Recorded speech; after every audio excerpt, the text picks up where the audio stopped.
Okay. Hello, everyone. We're going to get started here. I think it's about 1 o'clock, maybe a bit after, so we'll get the ball rolling. My name is Julia Krueger, and I would like to welcome you all to the 8th edition of Art Now and today's panel, A Life Well Crafted. Art Now is presented by SAS Galleries, who are pleased to host an in-person art fair here in Regina. SAS Galleries is the not-for-profit organization dedicated to promoting, developing, and encouraging the growth of Saskatchewan professional art galleries who exhibit and sell original works of art. SAS Galleries is grateful to funder Creative Saskatchewan. I also want to give a special thanks to Assiniboia Gallery for contributing to the sponsorship of this panel. Before we get started, I'd like to take a moment to think about where we are. We are here on Treaty 4 land. However, this art fair welcomes artists, galleries, and visitors from across Saskatchewan, including Treaties 2, 4, 5, 6, 8, and 10, which are the traditional homelands of the Nehiyawak, Anishinaabe, Dakota, Lakota, Nakota, and Dene nations, and the homeland of the Métis Nation. For those of you who I haven't had the pleasure of meeting yet, again, my name is Julia Krueger, and I will be moderating the panel today. The plan for this session is to open with a mini presentation on craft, and then I'm going to be asking the panelists a series of questions. There will be time at the end for questions from the audience. Let's begin, though, by meeting the panelists. First, I'd like to introduce you to Dale Lowe, who's on the end here. Dale is a Regina-based wood-turning artist whose work is strongly influenced by his Saskatchewan roots. His artwork reflects the colors, textures, and architectures of the rural and urban spaces in which he has lived. Dale is a juried professional member of the Saskatchewan Craft Council. His work is in private collections. I should make my slide go to the next one. I don't know, it's not working. All of a sudden we tested it. There we go. His work is in private collections across Canada and overseas, and he is represented by the Saskatchewan Craft Council, based in Saskatoon, and Traditions Handcraft Gallery in Regina, Saskatchewan. Welcome, Dale. Next on the panel, we have Jeannie Ma, whose show at the Moose Jaw Museum and Art Gallery just closed earlier this month. Jeannie's work explores self-identity within the intricacies of place, race, and history, examining the traveling of people and ideas within the cultural context of ceramics. Her work is in the Gardner Museum of Ceramic Art in Toronto, the Jingdezhen Ceramic Art Gallery in China, the Regina Public Library Brothwell branch, as well as in Regina City Hall. Jeannie is represented by Nouveau Gallery here in Regina, Saskatchewan. Our third panelist is Martin Tagseth, who's directly here beside me, who has traveled to be with us today even though it is full-on harvest time. Martin's pottery is influenced by his Western Canadian agrarian upbringing and the ceramic traditions of 17th century Korea and China. Martin completed his formal art education at NASCAD University, the Ohio State University, and Norway's Institut Keramisk Kunsthandverk. Since then, he has been teaching and leading workshops around the world. Martin is currently an adjunct professor at the University of Regina and teaches at Selkirk College Kootenai School of the Arts. Martin is represented by Assiniboia Gallery here in Regina. Okay. Now it's lecture time. Are you ready? C-R-A-F-T, craft. We've got to start there. And actually, we're going to start with an exercise. Imagine trying to pour a drink from Jeannie Ma's cup that you see here on the screen. Now, for some of you, anxiety might have set forth right away. Like, oh my goodness, I just couldn't do it. But for others, that might have been really hard for you to understand or imagine from this picture, because a really important aspect of craft is touch, or what's called haptic knowledge. Jeannie's vessels have impossibly thin walls that you might not have noticed from looking at this picture, because her work is something a little bit different than visual art. where visual comes first and might be the only sense that's engaged. Touching Jeannie's vessels is a privilege. Holding them, thinking about your body in relation to them, and then to the history of ceramics and craft, and maybe even in particular to Oscar Wilde's quote about living up to one's blue china. It makes you acutely aware of the care and a different speed of touch her work will gently impart on you. So, I'm going to invite you all to take a moment either now, as Vanna White, also known as my sister, Yolande, passes around some examples of our panelists' work. Or at the end of the presentation, you can come and hold one of Jeannie's pieces and think about how you are with it and how you might now understand it differently. I'd also then encourage you to run your hands. Over here, you'll see a piece of Martin's work. Run your hands along the vessel, noticing the changes from a silky smooth surface to an orange peel-like one, or just how much heavier his vessels are in compared to Jeannie's. But then to also haptically consider the transition from the metal to ceramic to wood and the associated histories those materials and objects might have. Also, I want you to take a moment to potentially lose yourself in the spinning of one of Dale's tops, or to marvel in the impossibly snug fit of his lid for a vessel that was made to rest perfectly in your hands. And Yolande will be passing these around as I'm talking here. Again, C-R-A-F-T. It's a 5-letter word, but for some, it's a no-go 4-letter word, wrapped up in ill-fitting sweaters, pipe cleaner, dust collectors, and ceramic mugs that might be too heavy to drink from. The exact opposite of the objects being passed around to you right now. The 4-letter spelling or understanding of craft, maybe we even drop the R and concentrate on aft, limits craft to the outdated, the amateur, the tacky, and the simple, which is lacking the conceptual vigor of capital A art. Now, we are here at an art fair, and I could spend the next few minutes engaging with the art-craft debate and arguing that craft is a 4-letter word that should never be spoken. And every time any of you use the C word, you have to put $1 in the swear jar, because instead we should all be calling it art. But, to dismiss craft, as Glenn Adamson says in his book, Fewer Better Things, is to ignore and dismiss so many satisfactions, as well as an appreciation for skilled labor, specific cultural and material histories, the domestic and haptic pleasure, as you're all experiencing right now. Think about the skill and design sensibility that went into each of Dale's spinning tops in this handmade bowl that you see on the screen. And then think about the simple joy everyone, adult and child alike, get when spinning a top. Let's face it, you can't spin a painting. You can't spin a photograph and get that same type of enjoyment. So there's something there about using that piece and experiencing it in a very visceral way. Adamson argues that craft should be understood in its active form. People craft things as diverse as theatrical set designs, couture gowns, skyscrapers, and automobiles. Ooh, look at this pot. Right? I think of craft in the same way, and I also like to remember that people live with craft and you can collect it. In fact, all of these objects being passed around, I live with. And I'm not afraid of them being touched or even broken. That's part of their life experience. They are meant to be lived with and touched, to live up to that blue china, so to speak.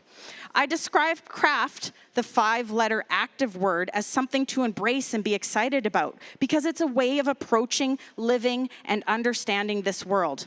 I'll be frank. When am I not? Art is a huge umbrella term, encompassing many things like paintings, sculpture, photography, performance, video, architecture, design, craft. It's all under this giant umbrella. Basically, what isn't art these days? There's no argument for me. Craft is art. It's under the umbrella, but craft also has its own, that 5-letter craft word, not the 4-letter one, has its own umbrella. And we should not be afraid to use the 5-letter word craft, to embrace it, tear it apart, understand it, dig into it deeper. That metaphorical umbrella of understanding, language, and history is really important because craft has some exciting and unique perspectives that are very important to properly understand crafted objects and the practices craftspeople have that perhaps the visual art umbrella just can't do. As a craft historian, I approach craft from a craft perspective and have done here even in this talk, by encouraging you all to touch and go beyond the visual and to think about including crafted objects in your domestic environments. But I will also approach art from that same craft perspective. And it's not about silos, but umbrellas where water runs off one onto another. So now, with my lecture done, and none of you have run away. I hope that's sort of helped you to understand where we're coming from in terms of craft. And I'm gonna now turn it over to our panelists. So let's turn the slide. And we're gonna start by talking about beginnings and influences. So how did that craft bug start? And let's begin with Jeannie. So Jeannie, could you share with the audience how you became involved with ceramics? Well, it was 50 years ago this year. I was teaching up north in the Pas, Manitoba, and it was a profession that was not suiting me at all, and I was really out of my element there. And Kathy Ellis, who was the sister of the woman I was teaching with, came up, and Kathy had just been studying ceramics with David Gilhooly and Joe Fafar down here, so she was really keen. She came up to teach synchronized swimming, but she was really keen to do ceramics, and I started hanging out with her out of desperation because my life wasn't really fun then. And so it really intrigued me to get my hands into something. It was something I really, like, art wasn't anything I had really thought of. Before I took this job, which I got accidentally, I had taken art history with Roger Lee, and that had really it got me really excited about art, but not about making art. So with the money I got from half a year of teaching at this accidental job, I went to Europe for a year and I looked at art. But when I came back, my parents really wanted me to finish this education degree that I was never going to use. So I just started sliding in and out and taking film classes and a ceramic class with Jack Sears. And I thought I was just kind of fooling around. I wasn't really doing it, I didn't think it was a serious thing. It was just kind of fun. But Jack was really encouraging to all his students, and he gave us great leeway to follow whatever path we were doing. So that kind of started it. And by the time I was finished my education degree, I was really more interested in ceramics than education.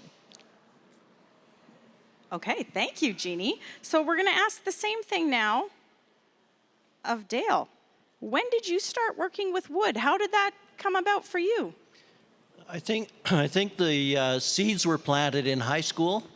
In a small town, you get a high school with a shop, and we had a really good shop teacher. So I think that kind of pointed me towards wood. And then you go and get a job and you try to make a living and you have kids and do all that stuff. And getting ready to retire, I thought I should probably find something to do, and wood drew me back. And I spent some time in the north with some friends of mine. We found some birch burls, some really large birch burls, and brought them home. I knew that there was some incredible grain in that wood. And a friend of mine was a teacher here, and he gave me a one-night kind of quick learn class on how to turn wood. And I went to YouTube school, and from there, I've just kind of kept on going. You take some classes, and Michael Hosseluk was a huge influence in my turning life or turning world. And I've just kind of gone on from there. Wonderful.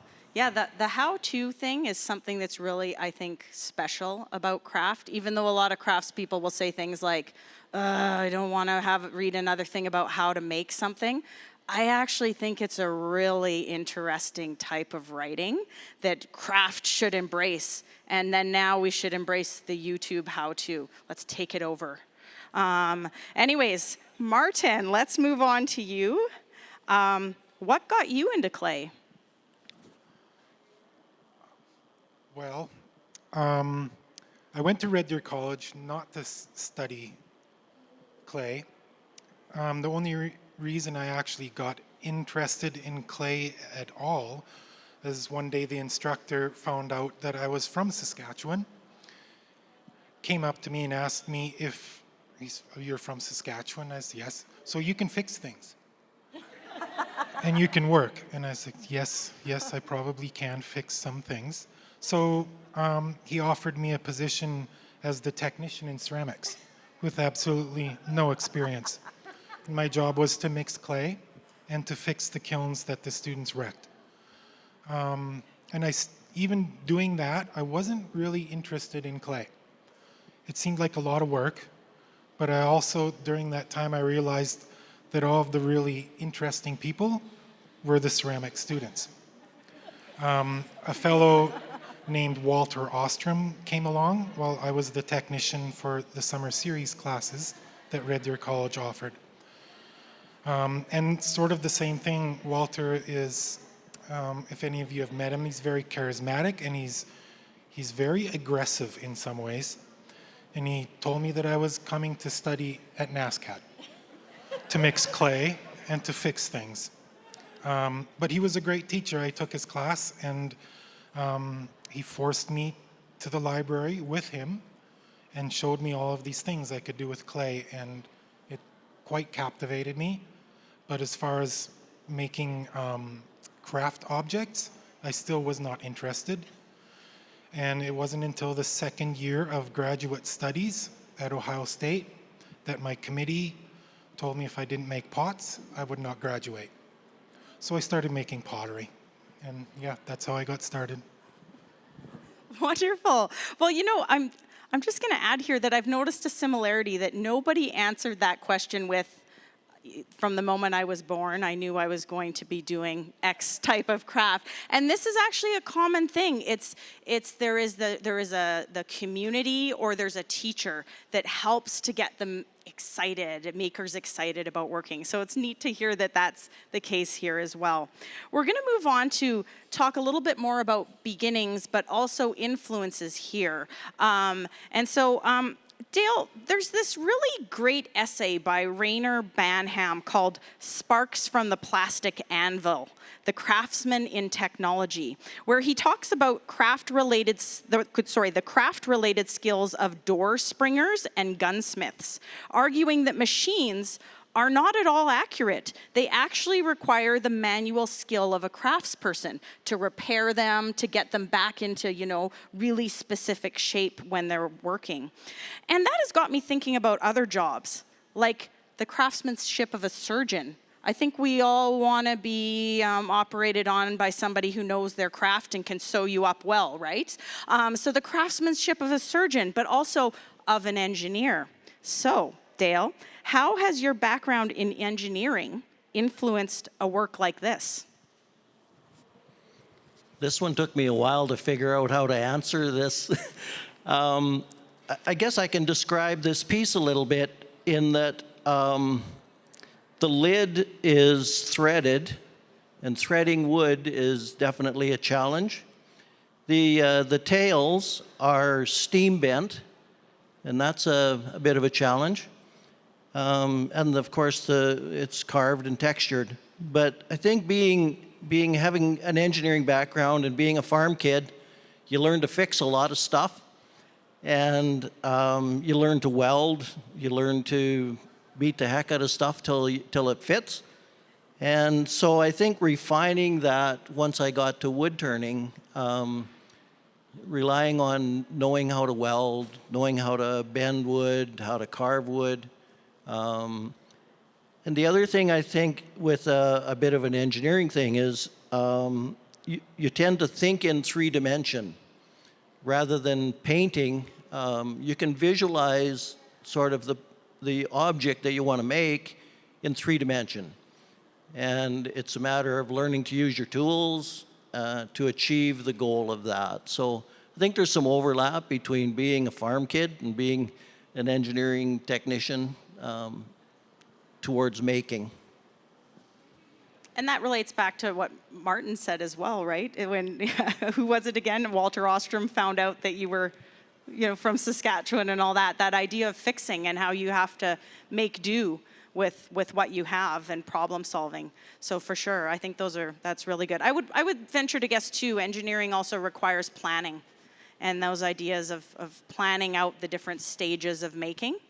When I first started turning, one of the art sort of recommendations was to sketch a lot, sketch work.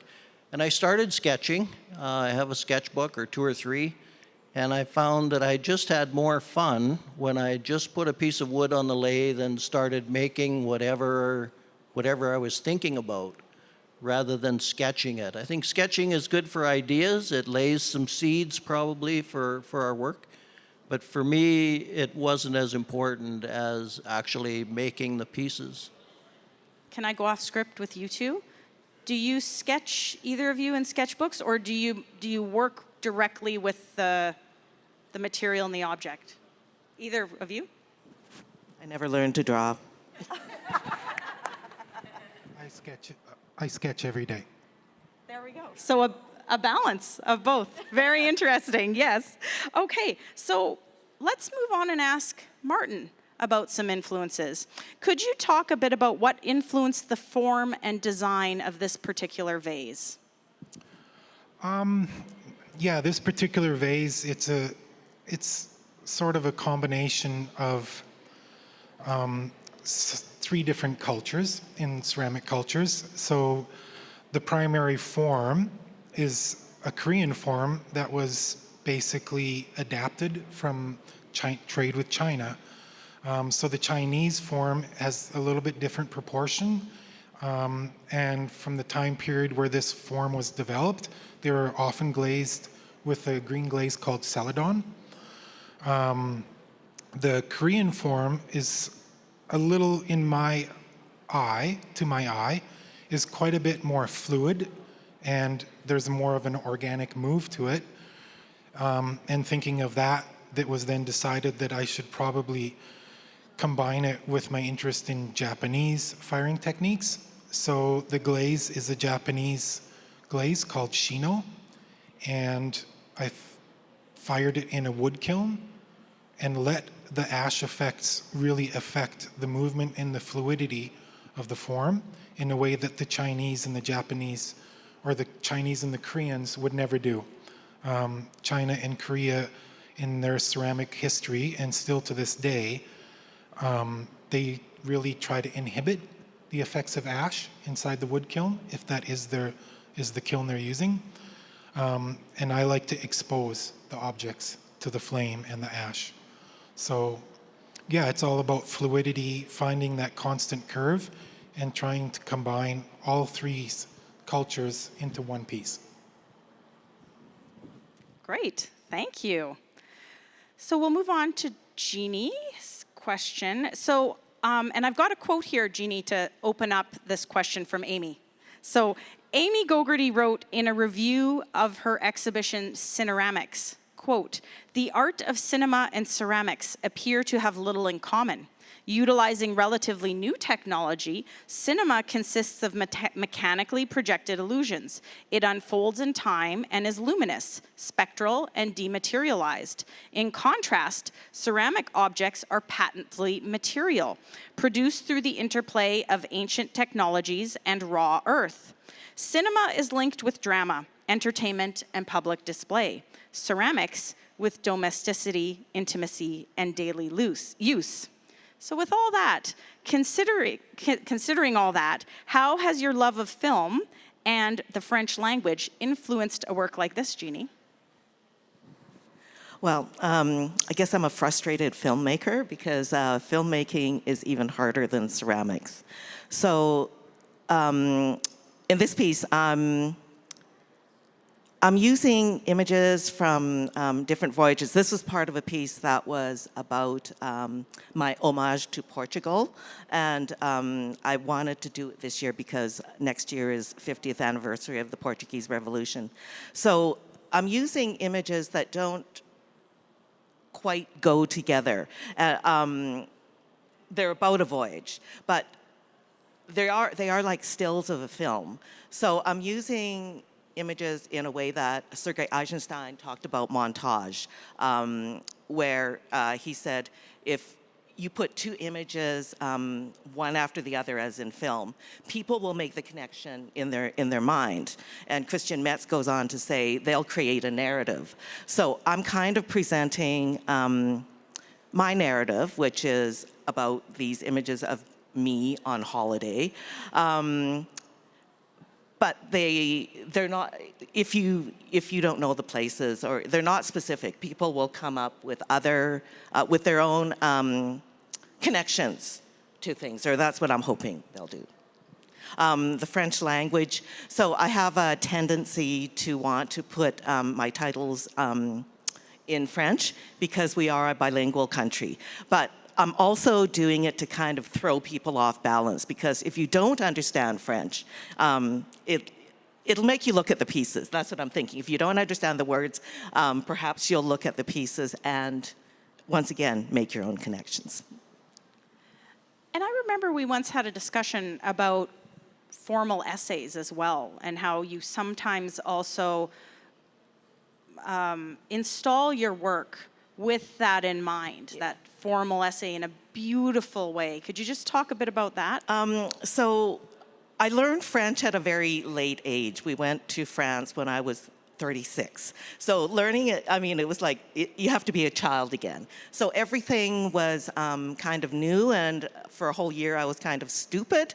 And, you know, I went to a lot of lectures, and I would hear words like ouvre les guillemets, which means begin quotation. But I didn't know if it was one word, I didn't know if it was 5 words, I just knew it as a phrase. During that time, and also studying film, I also learned how to write an essay. In English, we had never learned that you put hypothesis, antithesis, synthesis, conclusion, which is the way that the French teach you to form your argument. So in a very Godardian way, so I borrow a lot from Jean-Luc Godard, the filmmaker.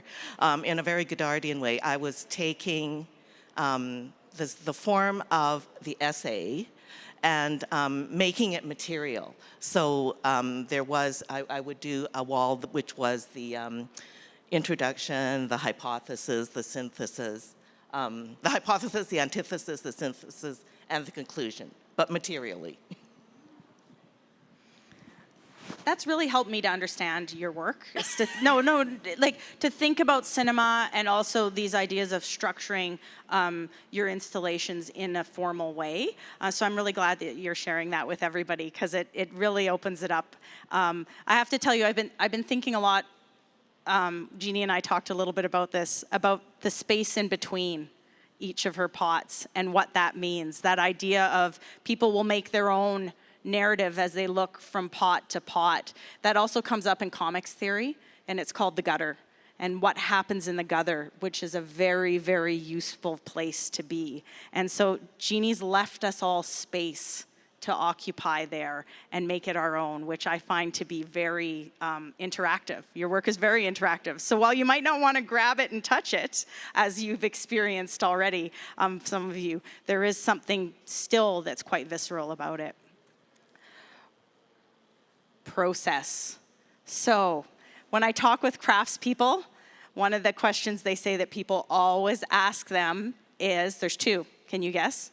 How was it made and how long did it take? So I thought, when in Rome, let's do it. Let's ask, even though they might not like it, we're gonna go there. So here we go, we're gonna ask some process questions. So Martin, Can you explain to the audience what an atmospheric firing is and how you arrived at the surface of this pot? This pot wouldn't be smooth for those of you who haven't felt Martin's work. This would be quite textured. Smooth to me. No, I take that back. It's sorry. smooth. There's a little part of it that's smooth. Atmospheric kilns, atmospheric firing. It's a process that you can do at virtually any temperature in ceramics. It's most commonly thought of as a very high temperature technique or process right now, i.e. soda firing or salt firing or wood firing.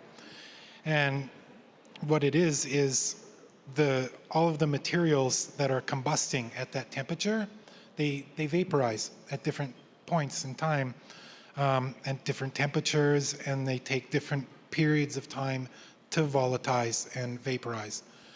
So you're taking advantage of all of the minerals that are in wood, or the minerals, sodium, or even at lower temperatures, and other oxides like tin oxide or stannous chloride, things like that, to produce a vapor that's attaching itself to either the clay or the glaze that's in the kiln. I think that's, in every temperature, there's going to be very different characteristics of that atmospheric result. I choose to fire personally in a salt-fired kiln, which is an early German technique that they discovered, I think, 16th century, something like that. And the wood firing techniques that I use are mostly adapted from Japanese wood firing techniques. So wood firing, really, really hot, really, really long times. The piece you're looking at in particular right there is an unglazed piece, and all of the coloration is coming from ash depositing on the pot and melting over a period of, I think, approximately 130 hours. So let's just dwell on that for a second by a long period of time. So I put my pot in the kiln and I throw a little bit of wood in and then I leave it for 130 hours. Is that how it works? No. Depending on the kiln's size, the chamber size, the cubic volume of the kiln, and the particular designs they use, consume very different, huge variations in amount of wood. So you're probably putting wood in very small pieces, almost constant, and then to a certain point, depending on the kiln design, you can either throw it in every 10 minutes, or with a design called the Bury box, you can load it up and just load up wood into the firebox. In particular, one kiln I use, about every hour. So you only have to throw wood in once an hour and wait for it to combust. So only 130 times then, right? but the point Yes. I'm making is that pots like these, if you sort of are wondering why maybe some of the price points are what they are, think about the amount of labor that's gone into them, as well as the materials at the various stages. So that's the point that I want to get across here, is that these atmospheric fired works require a lot of the maker, and it's often it can be a group effort. There's a group that would get together and fire. Very much so. It's always a small group, and in the large kilns that we use, called the Anagama kiln, it's usually a crew of anywhere from 10 to 16 people.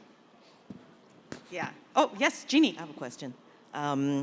So it's raw, but did you do something to encourage the bits of red, like at the top on the lid? And Oh, yes. The top is actually wood. A lot of the pieces that I work with now, just because if I know I'm planning on putting a piece such as that in a certain place in the kiln, there's a fair amount of warpage.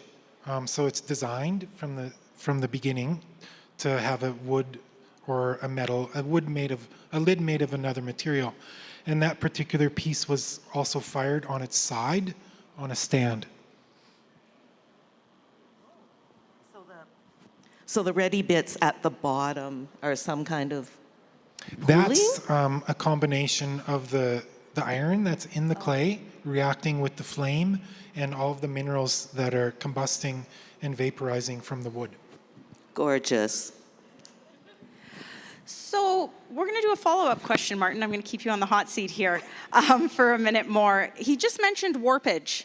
So I'm peppering in craft writers and theorists here, if you haven't noticed yet. So we're going to do another one. Furniture professor David Pye wrote about craftsmanship in his book, The Nature and Art of Workmanship. And in it, he talked about a number of different types of workmanship, including the workmanship of certainty and the workmanship of risk. To sum it up really quickly, I want you all to think about sending a written message to a friend. You can either type or text that message out where the letters are exactly the same and regulated. This would be called the workmanship of certainty. Or you could write that letter out by hand, the old-fashioned way with a paper and pen, where every letter would be slightly different. And this could be considered the workmanship of risk. With the workmanship of risk, Pye writes, the quality of the end result is not predetermined, but depends on three things. Judgment, which I would argue comes from the skilled craft-related knowledge of the maker. Dexterity is the next one, and care. Pye points out that people who engage with the workmanship of risk are constantly trying to devise ways to limit the risk through things like tools and experimentation. So Martin, I'm guessing, as you already mentioned warpage and all that there is a high degree of the workmanship of risk in some of your pieces, which must be really hard when things don't work out, when you open that kiln and it's not as expected. How do you emotionally navigate the workmanship of risk in your practice? I think just over years, I've learned, and a lot of people who work in the same vein that I'm working in, I've just learned to come to an understanding of material. And basically, I'm going to have to make my own clay. I'm going to have to make clay for different parts of the kiln. I'm going to have to design things, and it took years and years and years to figure out which clay goes where, how to make it so it's not going to fall apart or warp. I remember once with Jeannie firing some of her pieces in the wood kiln, and it was probably the scaredest I've ever been at a kiln, placing her pieces into that kiln. And I remember, I think we had a really brief talk, and you asked me, you think it's even 50-50 chance? And I said, no, maybe 10%. So I think, and part of it was going to school and having some teachers that really worked very hard to make sure that emotional attachment was removed before the object went into the kiln, so that you were free to experiment and to learn things that would get you to a point where you could do anything you want and sort of expect what was going to come out. But for the first 15 years of doing it, very, very slowly getting close to understanding what was going to come out. And if it doesn't come out, and it's part of why when I do evaluate the work that comes out of these kilns, I do it in solitude. I don't want anyone else around because there was no one around in my midst when I made it. So it's important to evaluate things and understand the process from the very beginning to the very end, and then make decisions for the next body of work. So I'm really quite excited when things come out totally different than I expected. So almost embracing the risk a bit. Very much so, yes. And it's part of why I'm very excited to fire with another potter named Robin DuPont in BC. Robin fires very different than I do. He takes a lot of chances and loads things in a way that I would never, ever do it. So I'm And lots of times I'm not even at the kiln site when it's unloaded. I might not see the work for a couple months after he's unloaded. And that's, to me, is very exciting and invigorating, and it changes my process of thinking and evaluating what I'm going to do the next time I fire with him, and how I could use that information into my own practice. Great, thank you. That was really great. It always is a learning process, I think, with craftspeople, always wanting to learn the next skill. So let's move on to Jeannie. So Jeannie, in terms of process, how do you get your porcelain so thin? And how do you transfer the images to your surface? I found out that, am I on? Am I on? I found out that wood on wood gives a really smooth surface to the porcelain. So I roll on a wooden surface with a wooden rolling pin. And when I was in Quebec City, all the surfaces, table surfaces at the Maison de Métier des Arts was MDF, which is even cheaper and even smoother. There's something about the MDF that actually helps the clay dry out as you roll it. So that's the rolling it. And I kind of like to roll that top edge so that I don't have to cut it. So it's fluid and it never, I never know what I'm really going to get. And anyway, so I kind of accept that. How I got the images on is also something I discovered by accident. So when I moved back to Regina, I was, about 3 years later, I was given this commission to do something for the city, but I chose to do something for the city hall because the city hall just happens to be on the block where my father's grocery store was, and it was the corner where I grew up on Victoria and McIntyre. So the neighborhood that was there now is completely gone. So I wanted to put a bit of that neighborhood back onto that geographical site. And the way I thought about doing that was to put my 5-year, we don't have a lot of pictures of our family, while I was growing up. But I did have this picture of my 5-year-old self standing in front of the store that one of the neighbors took for us. So I wanted to put that onto a pot, and I didn't know how to do it. And so it took a while to figure out anything. I found the image reverse button by accident on the photocopier. And then I was doing it as a monoprint. So I was putting underglazes, painting it onto the paper, and pressing it into the clay. And so that gave me a rough image, but I'm very cheap too. So with the same piece of paper, after I had done, this, I thought, I should try it again because I see that there's still some color there. So I sprayed it down and I rolled it into the clay, and lo and behold, the whole image was there, like not just, a little sketchy print. So it was because old photocopiers had iron in the toner, and the toner transferred onto the clay. So I was doing this before. Decals are really easy to do now, but at that point they weren't. So it was like this accidental process that I discovered that probably doesn't work anymore because all the toners have changed in printers. Did I answer all the questions? Yeah, that was great. Again, we see that workmanship of risk coming out with this sense of experimentation, but also trying to navigate it. Let's do a follow-up question, Jeannie. Let's talk fear and anxiety for a second, because we've just talked about how thin you get your vessels. I get a sense that some people are afraid of your work, like they might break it.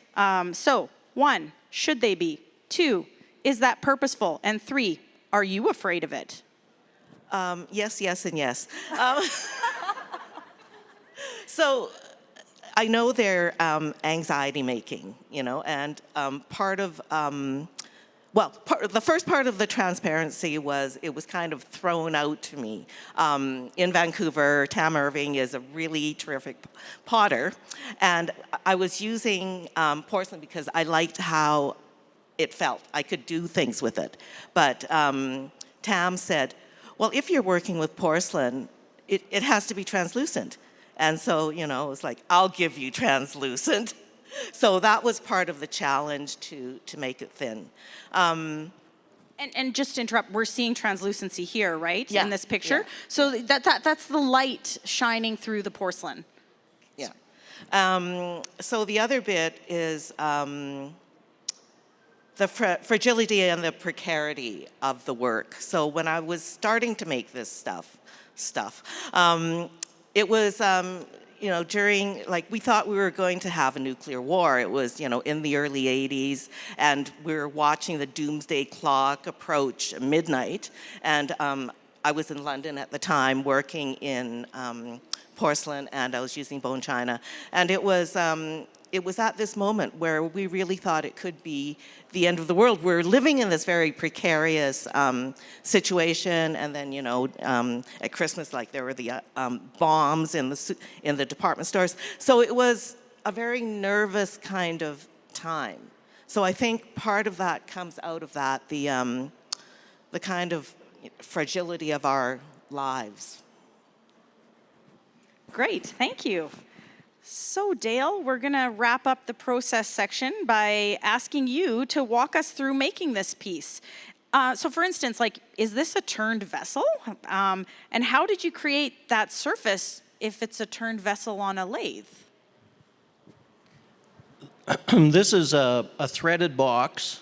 And the process of making this is you turn a cylinder, cut it in half, thread the pieces, the male and female threaded parts, and then hollow to a sphere. I made a little cardboard jig to give me an idea of a half sphere. And then I can follow the inside outline with the outside, so I end up with a round, turned piece. And then to develop the pattern, I have some engineering templates, plastic templates that are circles. So I started drawing circles around the vessel, and as you go to the top and the bottom, you need to reduce the size of those circles. And then I have a carving tool, and I started carving into the circles. When I finished that part of the carving, there was little flat spots between the circles.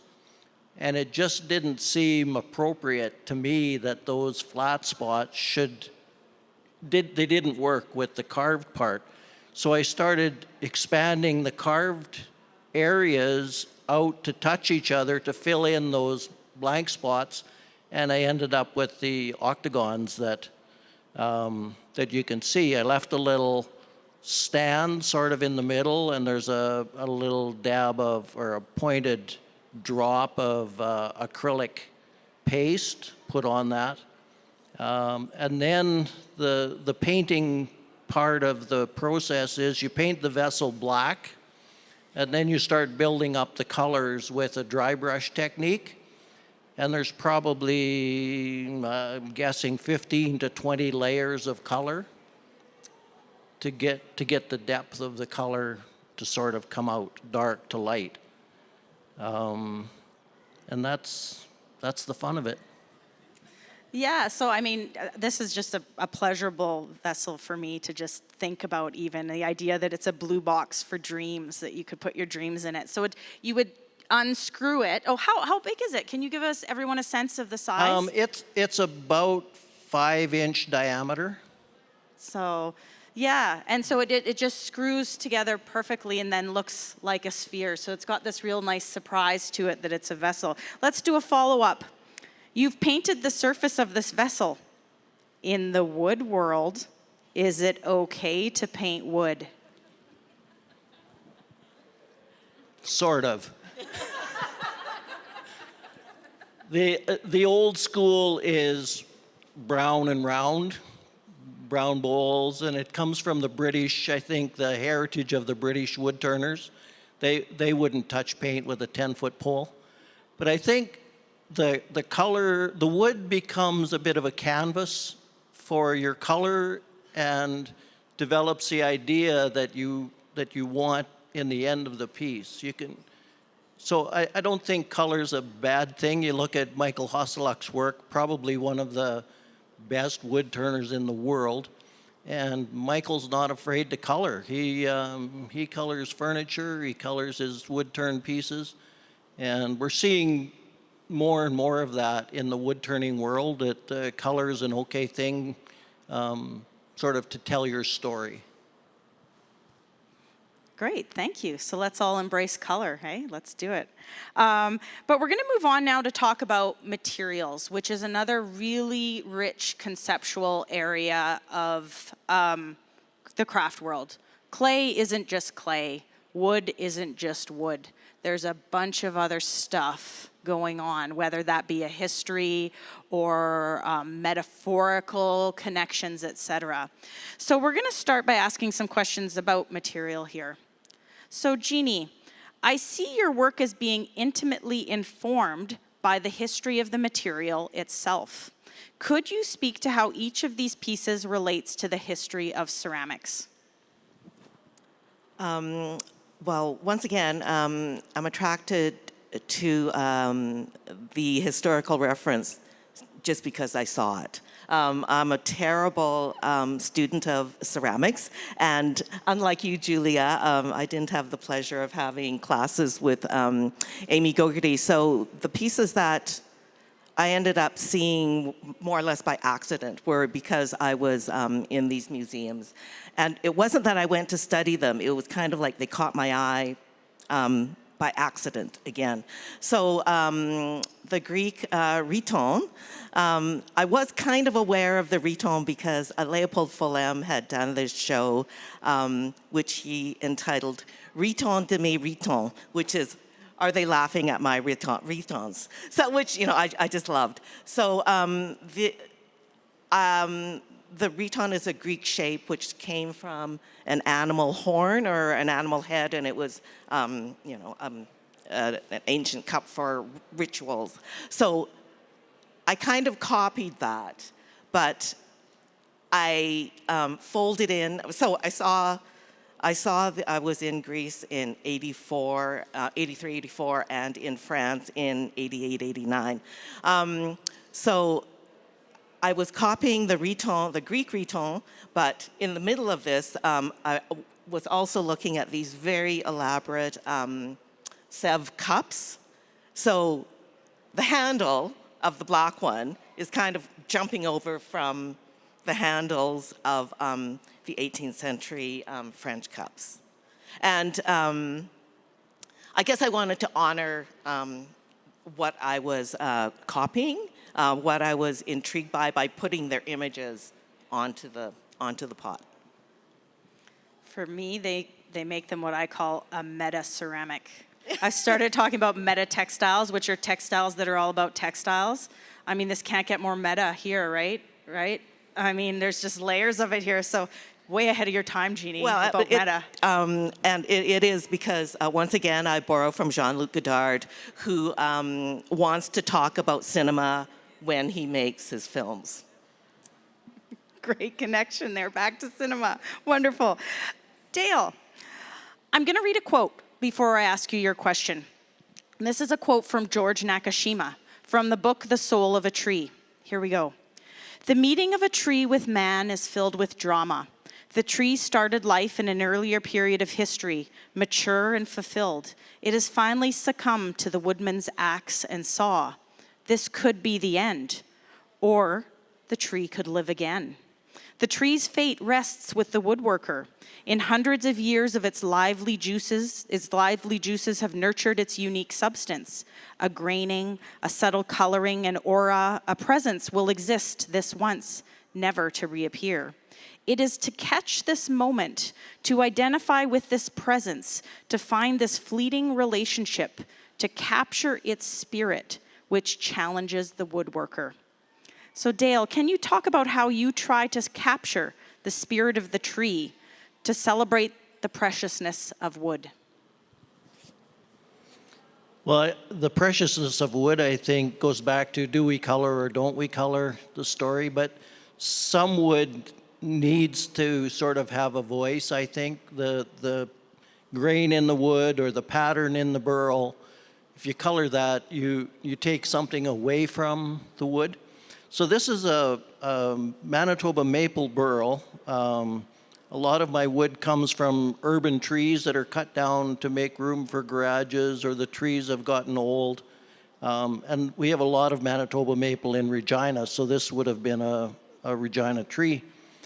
The form is influenced by a French wood turner, Alain Meland, and I thought I would try a piece that reflected the idea that he was working on, and he makes some just absolutely incredible work. But the grain in this speaks to the burl. The outside edges, which are the natural edges of the burl underneath the barks come off, and you see the rough, pointy parts of the burl.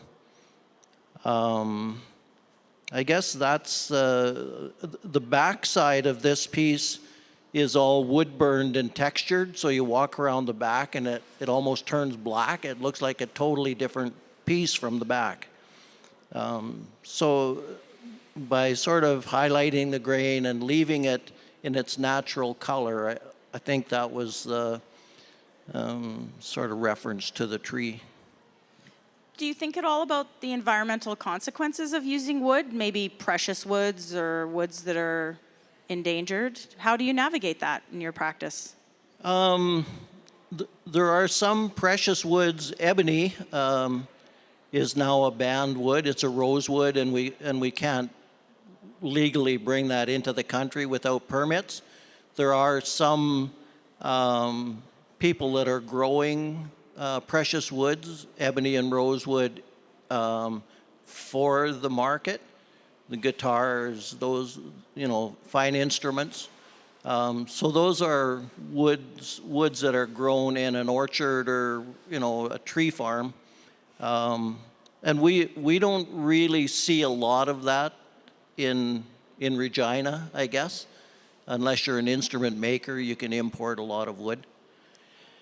Going back, that also reflects on going back to when people ask you, how long did it take you to make this piece? They think, well, you're asking $300 for a bowl, and if it took you 2 hours, you're making pretty good money. But they forget that you spent a week harvesting the wood and roughing out and letting the wood dry for up to a year. The rule of thumb is an inch of wood dries it takes about a year to dry an inch thick piece of wood. So I rough out bowls, coat them with wax, put them in the corner, and 8 or 10 or 12 months later, I go back and then I can return that wood. It goes out of shape, and so I can turn it round again. Did that answer that question? Yeah, but thinking about wood, how about environment for the two of you? Or Jeannie, you wanted to say something? Yeah. Can we go back to process? Sure. So the outside is the tree trunk? A burl is like a big round growth on the side of a tree. Okay. And so when you get that big lump, you cut it off the tree, or the tree's taken down, and you can cut that burl part off. So this started out as a big round piece of wood, and then the outside edges are the edges of that piece of wood. And so you just kept carving in the burl, as well as like the bowl or the... Yeah. I turn the hollow vessel first, and then on the lathe, I can take a tool and curve into where I think the edge of the vessel is without going through it. And then from those sort of leaves or edges, I guess, then you start carving the branches and take it from there. So there's a lot of carving and hand sanding.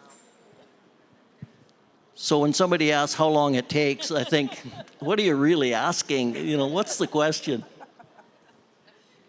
Well, maybe we'll jump ahead. We won't do the environment because this next question for Martin actually does talk a little bit about environment in terms of place. So I'm not going to go with the obvious material question like, let's talk about clay for your work, Martin, but instead I want to ask you about place as material, both physically, conceptually, and metaphorically. How do you incorporate place within your work?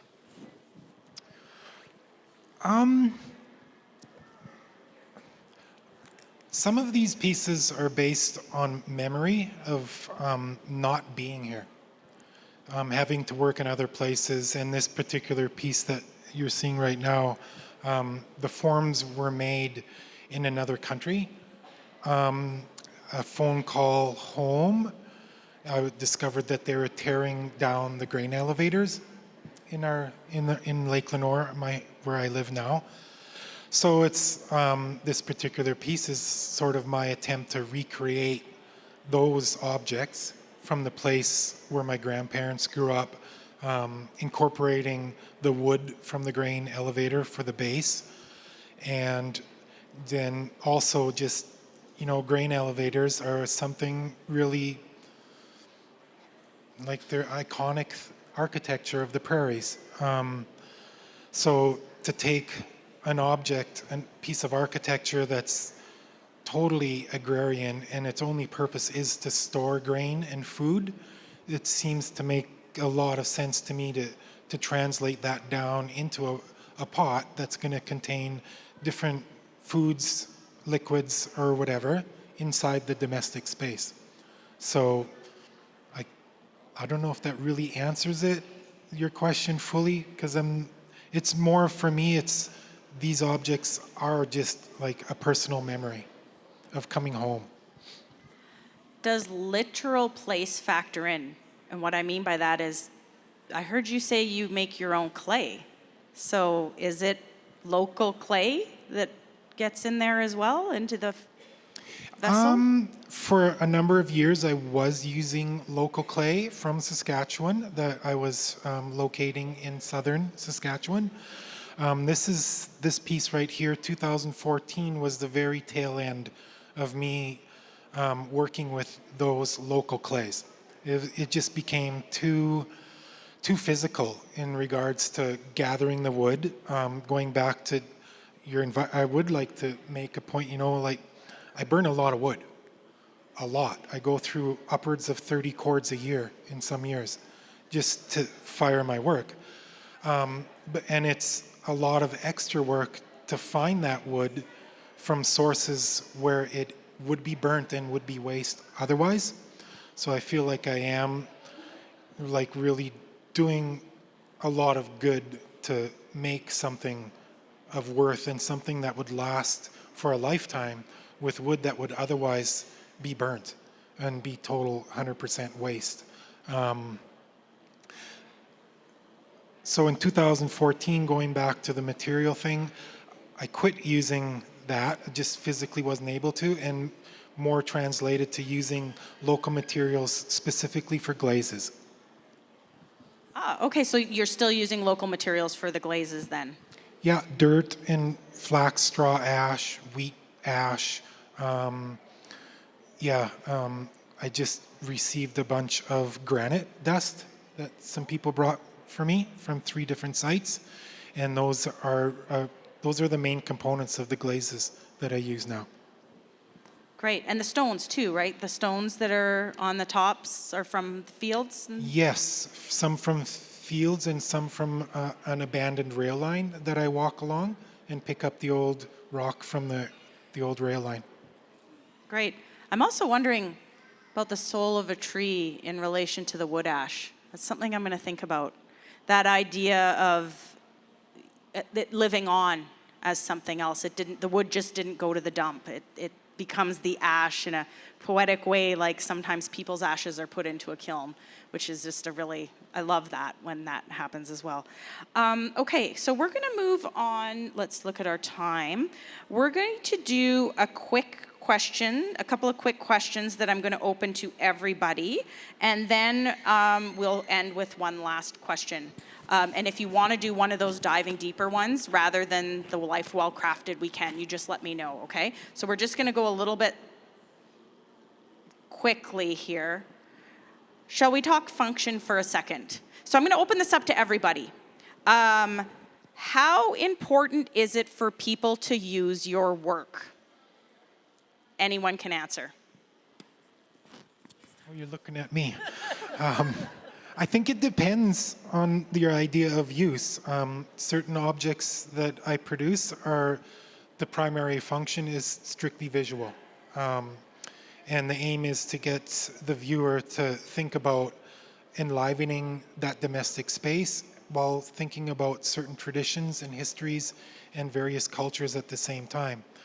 And then there's another body of work, like the little liquor set there, which I don't think that you could ever fully get what it's about until you use it and store a liquor or whatever in that, or a coffee cup.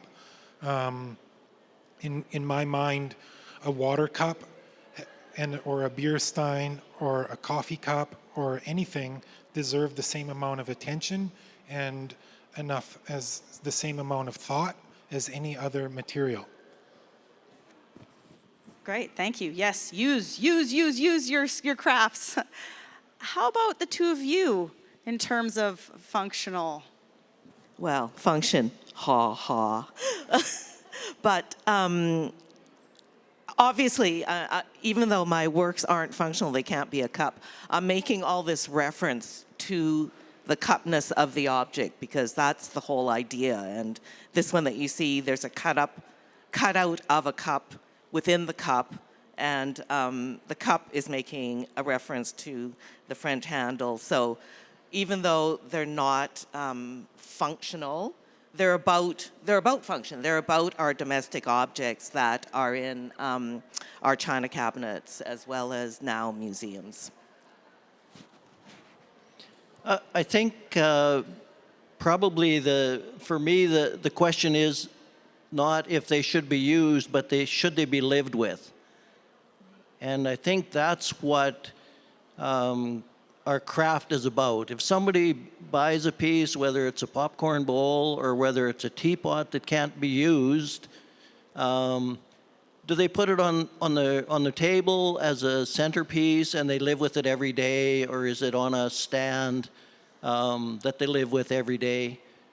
I think that's the reward for us. That this maybe goes a bit to a life well crafted, but when I hear someone say, I bought that piece and I was going to give it away as a gift, but I just couldn't. I had to keep it. That means they loved it. And I think that's the reward for us, is if you use it and you live with it and you like it, then we sort of know that we've achieved the objective of what we sort of set out to do, I think. I guess I'll just add, visual satisfaction is a function too, and a mental function. Totally. And that idea again about surrounding yourself with beauty that Oscar Wilde talked about in the aesthetic movement, for sure. So I'm going to end with one last question for all of you. I will put up the Life Well Crafted unless one of those other questions you'd like to answer beforehand. So Martin, I had you up first with this question. Is this a good one for you? You want to end with this? Okay. So in terms of your practice, what does a life well crafted mean to you? A life well crafted to me means just a dedication to uncovering layers of what these things can and or did mean at the time at the time that they were created, and also paying attention to what they're going to mean in 100 years if they still exist. So making something worthy of actually being considered in 100 years is, it's a real passion of, I think, anyone that especially works with ceramics or, ceramics, because the history of it is such that we're still using it today. As a teacher at Selkirk College, I use historical objects a lot. And those things, there's a reason why we're still looking at them. So trying to, really just how do I as a maker portray my perceptions of life today, and how do I make those perceptions and all of the layers of things that are in the pot or in the object, how do I make those visible to not to anyone who appreciates them? I don't know if that makes sense. It did. And I triggered in on another thing that I love about ceramics. It's the ultimate archive. It's just one of those archival materials that's around forever, which is, you've just sort of touched on that too, that idea of making something that will be around for 100 years. So thank you for that, Martin.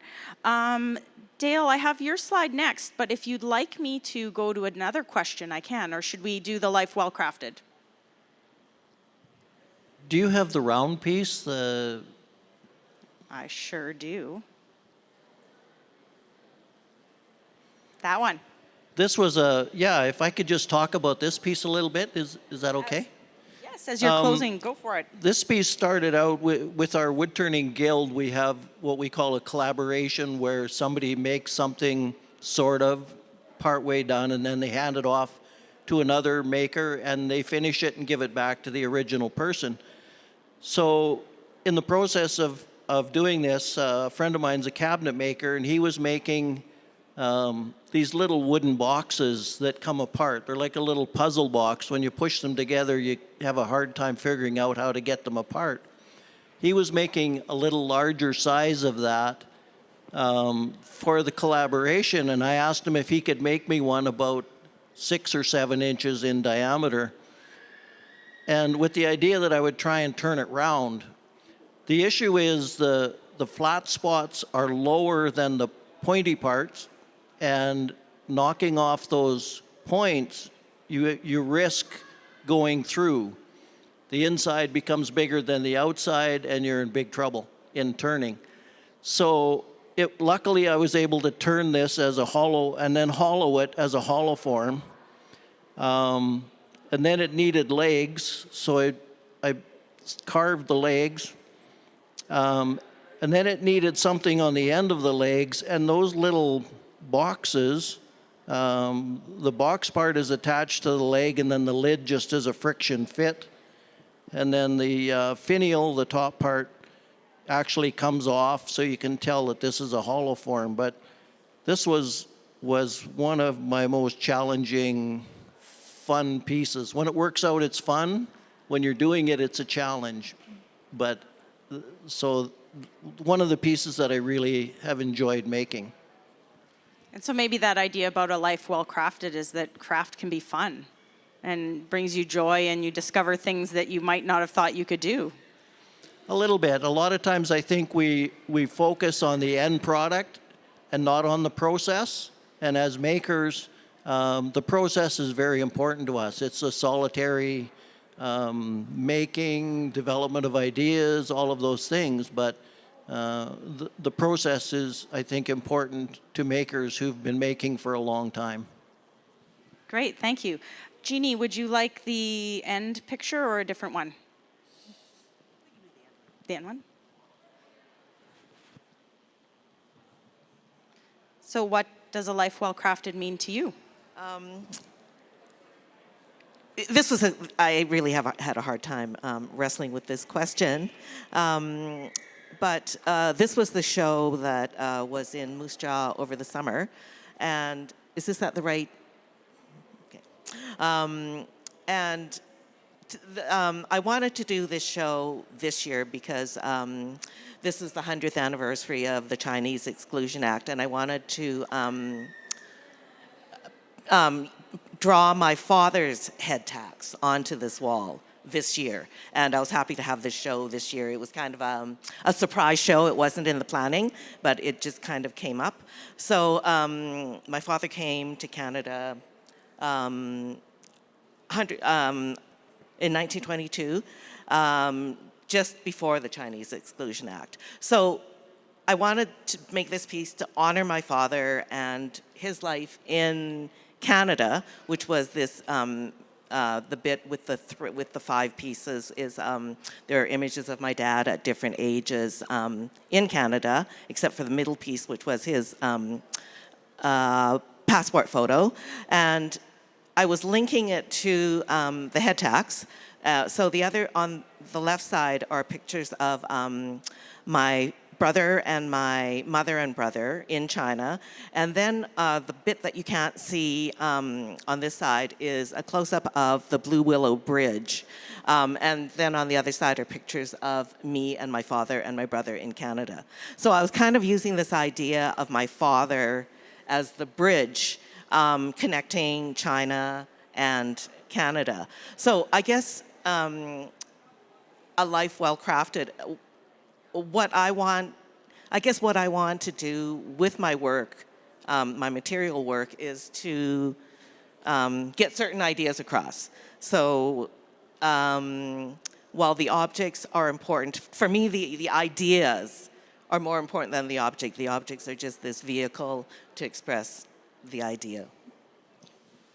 Great, thank you. So according to my clock, we've got about 15 minutes left. So I thought I'd open it up, but as you can see, we've got more questions. So we can keep going, but we thought maybe some of you might want to ask some questions of our panelists. I will repeat the question that you've asked so that it's on the recording. Does anyone have any questions? Okay, we'll start over here first. Yes.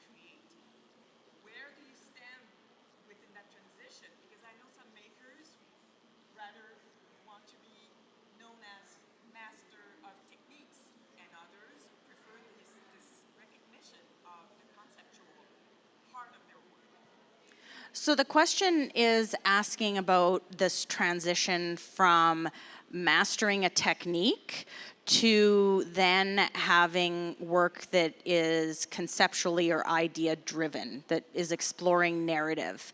And the question is asking, where do you fit in that right now in your practice? Is that a good summary?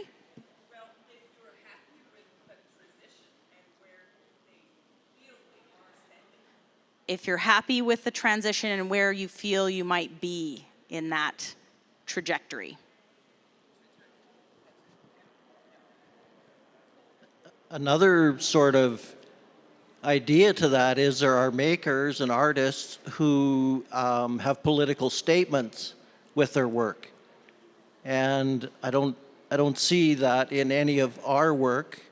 Jeannie's work, I think, is historical, you know, with her coming to Canada and her family. Martin and I are, like, I shouldn't speak for Martin, but we're the farm kids that just love to make work.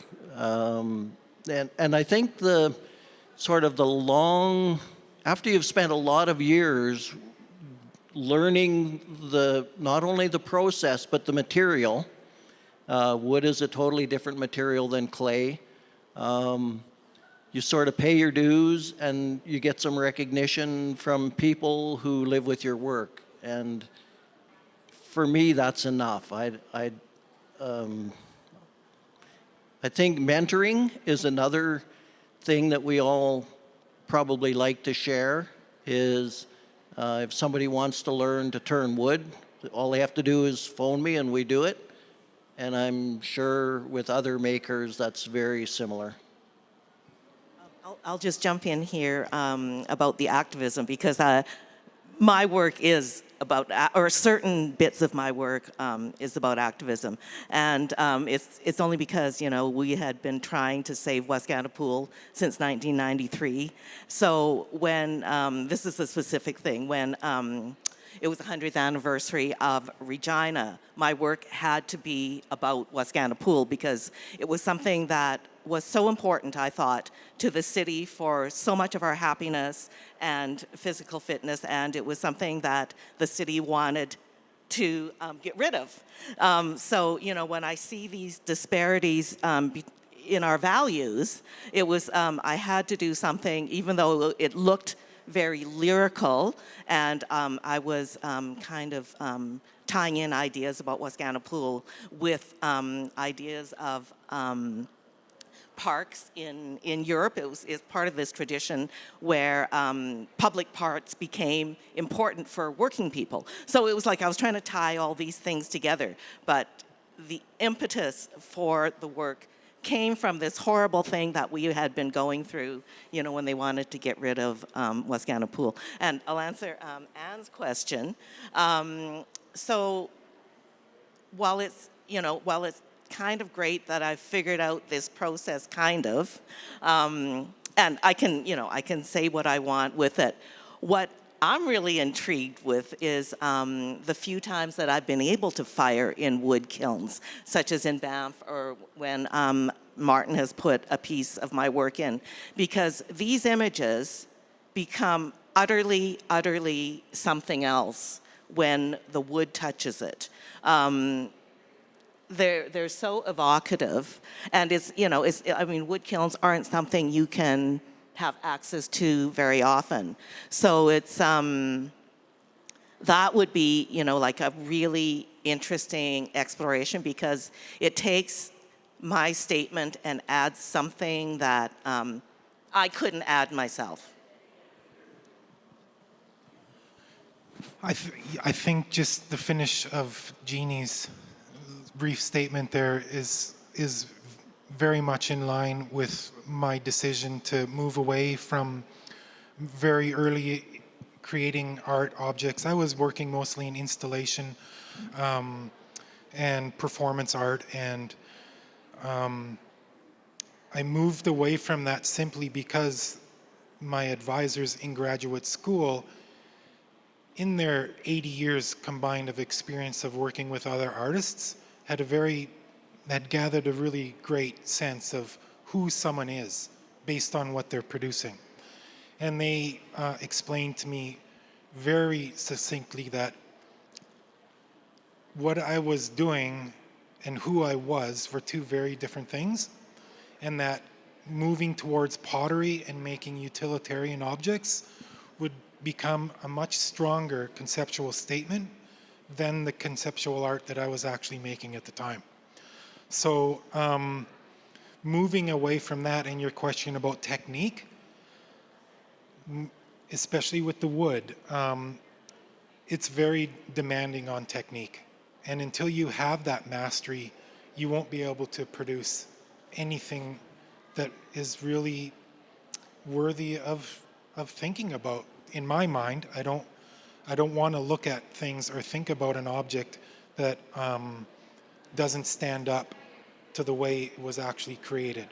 And the life of a tree and the soul of a tree becoming incorporated into that object, especially if it's an object that's moving from hand to mouth, to me is, for the way I live and the way that my family lives on the prairies here, I think that that's a very strong conceptual statement.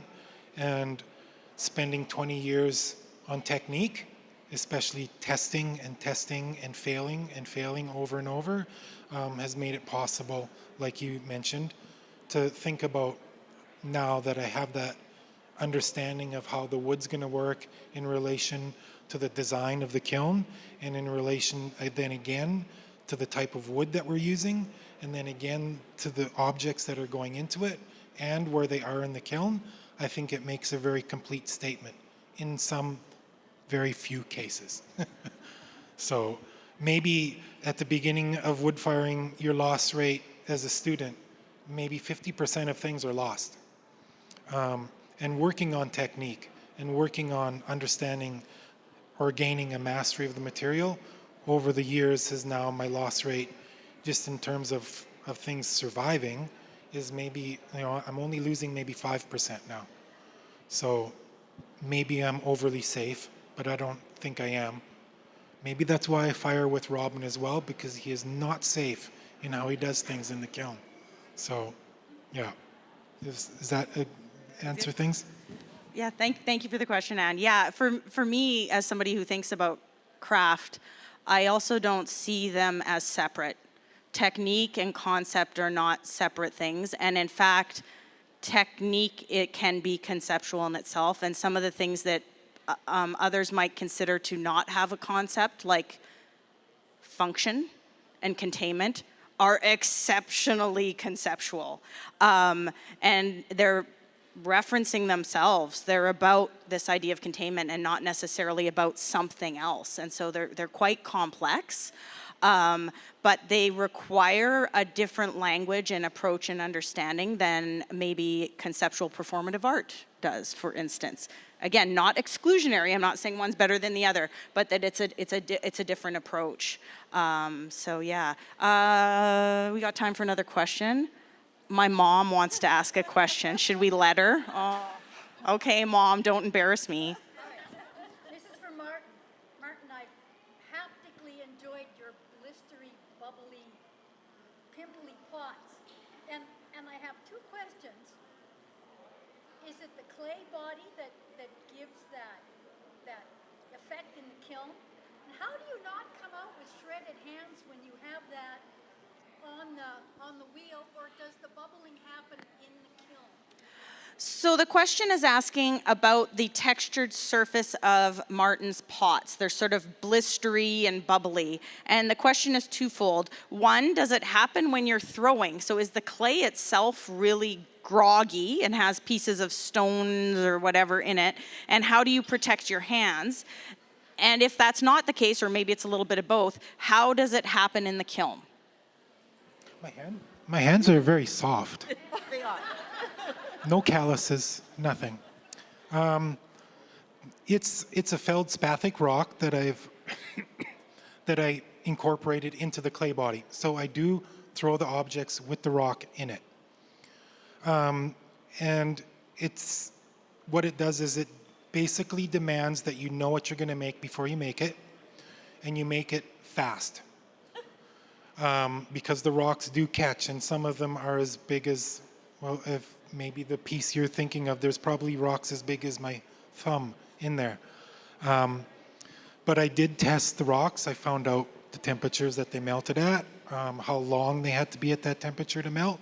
So the melting and the blistering happens in the firing. Yeah. I've got 3 minutes remaining. Do we have a final question from anyone? Gail?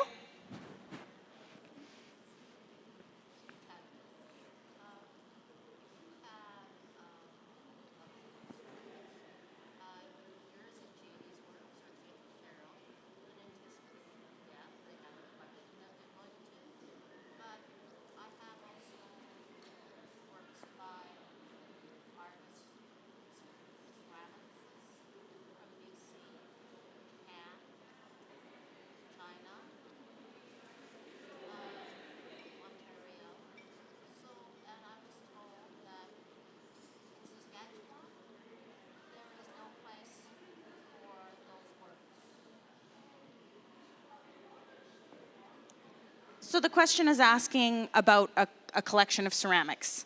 And yeah, and the collection has work from all over the world.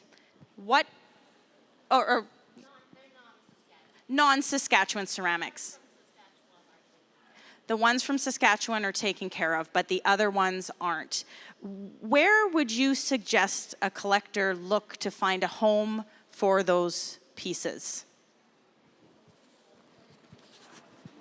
I would suggest talking to Julia's sister. And Julia both have a vast knowledge of Canadian ceramics, I think. And in terms, if I can relate to my own collection, and I am thinking of liquidating some, not liquidating, getting some things out of our home. The first person I talked to was Yolanda, and my primary thinking was that I want them to go to someone who maybe is going to own them for the same reasons that I own them. some particular pieces, depending on the historical significance of them, it's probably not going to be able to find in this province. For instance, I have a Qing dynasty white porcelain that maybe is as thin as Jeannie's pieces. It's an incredibly valuable piece, and I have no idea how to move it to someone. But that's a really hard question to answer. I would think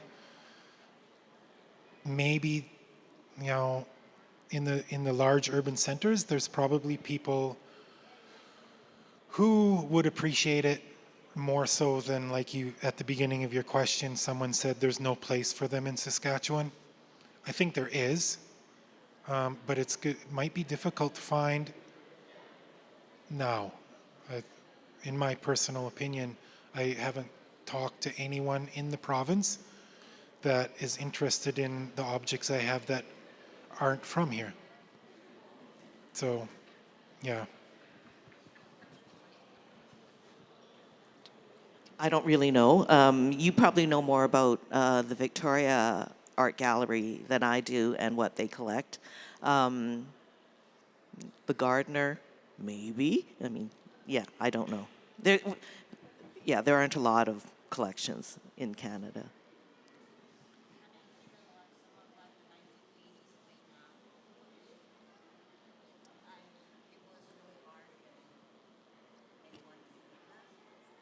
You mean anyone here?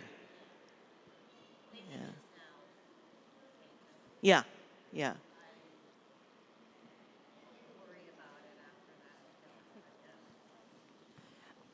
I think approaching some of the ceramic specific galleries, and that would go for all the types of crafts. There's galleries out there that have dedicated collections that relate to specific materials. So if you've got a glass collection, you might want to look at somewhere like the Clay and Glass Gallery, a Canadian glass one. But one of the things that I've come to appreciate as a budding craft scholar is the importance of gifts in the craft world that relates to a concept in the old house world, which is when you live in an old house, you're a caretaker for that house for just a tiny little part of its life. And it's going to go on to have other families live in it, to have other babies be born in it, and to have other people die, etc. And you're a caregiver, you're actually not the owner. And I think all art is like that. But in the craft world, because it is such a great community of people, that gift giving that can happen when you find maybe a young scholar who's really interested or a young craftsperson to give something from your collection to them is really special, because it also gives that object another meaningful connection. I became really good friends with Fulmer Hansen, and Fulmer Hansen gave me a Randy Woolsey bowl. So it went from his connection with Randy to me, and I treasure that bowl. That bowl's never gonna go probably to an art gallery collection. It will go to somebody who I'm working with, who I can see that they are the next caregivers for that bowl. And that idea of the life of an object and honoring its life in various places is something to consider. But I know it's hard when you haven't made that connection yet to figure out where to go. So I think we're at time. We all survived. We did it, and we didn't run out of questions. So I want to thank you all for joining me today in this discussion. I want to thank the audience for being engaged and laughing along. I hope it was entertaining, and that you're now all going to go and pet craft, touch it, or at least ask to touch it, and go buy some and live with it. Okay, with that, we're done.